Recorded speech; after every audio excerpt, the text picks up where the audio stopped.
आज के इस वीडियो में हम लोग बात करेंगे बांग्लादेश के बारे में।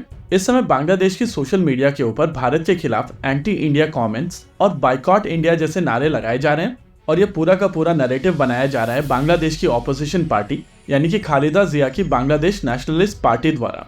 देखिए, आज की सिचुएशन को बेहतर समझने के लिए आपको पास्ट में चलना पड़ेगा और बांग्लादेश के पॉलिटिकल डायनेमिक्स को हिस्टोरिकल कॉन्टेक्स्ट में समझना पड़ेगा। बांग्लादेश में पॉलिटिक्स का मतलब है आपकी स्क्रीन के ऊपर दिखाए गए ये दो चेहरे। लेफ्ट साइड में खालिदा जिया है और राइट साइड में शेख हसीना। खालिदा जिया के बारे में बात करने से पहले उनके हस्बैंड के बारे में बातचीत करना जरूरी है। इनका नाम था जियाउर रहमान और 1975 से लेकर 1978 तक ये चीफ ऑफ आर्मी स्टाफ थे बांग्लादेश आर्मी में। 1977 में बांग्लादेश में कू हुआ और ये प्रेसिडेंट बन गए। 1977 से लेकर 1981 तक ये बांग्लादेश के प्रेसिडेंट रहे थे और 1981 में इनको असैसिनेट कर दिया गया था। इन्होंने जो पार्टी बनाई थी उसका नाम था बांग्लादेश नेशनलिस्ट पार्टी यानी कि बीएनपी। जब ये पार्टी बनी थी तब इनके व्यूज काफी मॉडरेट थे, लेकिन समय के साथ साथ ये लोग हार्डलाइन इस्लामिस्ट होते चले गए। वहीं दूसरी ओर अगर बांग्लादेश आवामी लीग की बात की जाए तो ये पार्टी एक ग्रोथ ओरिएंटेड पार्टी है और आप सभी ने पिछले कुछ समय से देखा होगा कि बांग्लादेश काफी तेजी से ग्रो कर रहे हैं। इनफैक्ट जीडीपी के मामले में बांग्लादेश ने पाकिस्तान को भी पीछे कर दिया है। वैसे आवामी लीग की तरफ से कहा जाता है कि शेख मुजीबुर रहमान, जिनको बांग्ला बंधु के नाम से भी जाना जाता है, उनके असैसिनेशन में जियाउर रहमान का हाथ था और ये पार्टी मुजीबुर रहमान की लेगेसी लेकर चल रही है। अगर हिस्टोरिकली देखा जाए तो 1991 से लेकर 1996 तक खालिदा जिया प्राइम मिनिस्टर थी और फिर 1996 में पहली बार शेख हसीना प्राइम मिनिस्टर बनी। ये साल 2001 तक प्राइम मिनिस्टर थी और साल 2001 में खालिदा जिया दोबारा से प्राइम मिनिस्टर बन गई। साल 2006 तक इनकी सरकार चली और साल 2007 के आसपास बांग्लादेश में एक पावर क्राइसिस हुआ जिसको सॉल्व करने के लिए मिलिट्री को इन्वॉल्व होना पड़ा था।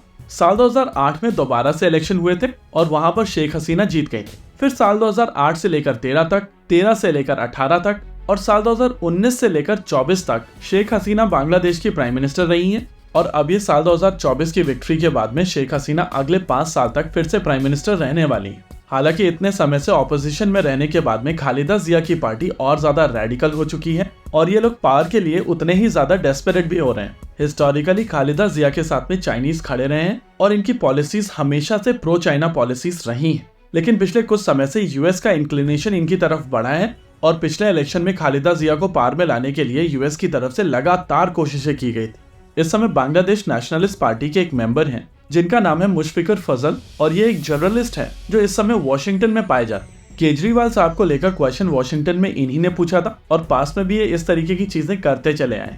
अब इस पॉइंट ऑफ टाइम पर यूएस बांग्लादेश में अपना इन्फ्लुएंस और ज्यादा बढ़ाना चाहता है और उस चीज को लेकर आप डेस्परेशन देख सकते हैं। लेकिन जिस तरीके का काम पिछले कुछ समय से शेख हसीना ने किया है उसके चलते बांग्लादेश में उनकी पॉपुलैरिटी काफी स्ट्रांग है और वो इलेक्शन अभी अभी जीती हैं, यानी कि अगले 5 साल तक तो वो बांग्लादेश की प्राइम मिनिस्टर रहने ही वाली है। लेकिन मालदीव्स में जो इंडिया आउट कैंपेन चलाई गई थी उसके बाद बांग्लादेश के इस्लामिस्ट नेताओं को लगता है कि बांग्लादेश में भी कुछ ऐसा किया जा सकता है और इसी वजह से बांग्लादेश में सोशल मीडिया के ऊपर ये इंडिया आउट या बाइकॉट इंडिया कैंपेन शुरू की गई थी। लेकिन प्राइम मिनिस्टर शेख हसीना की तरफ से इसको लेकर काफी स्ट्रॉन्ग ओपिनियन दी गई है और उन्होंने अपनी ऑपोजिशन पार्टीज से बोला है कि इंडिया से आने वाली महंगी साड़ियां या फिर एक्सोटिक मसाले वो लोग कब जलाने वाले हैं। देखिए, शेख हसीना ये चीज समझती हैं कि बांग्लादेश की ग्रोथ के लिए इंडिया एक बहुत इंपॉर्टेंट पार्टनर है और बांग्लादेश की खुशहाली के लिए बांग्लादेश और भारत के रिलेशनशिप बेहतर होने चाहिए।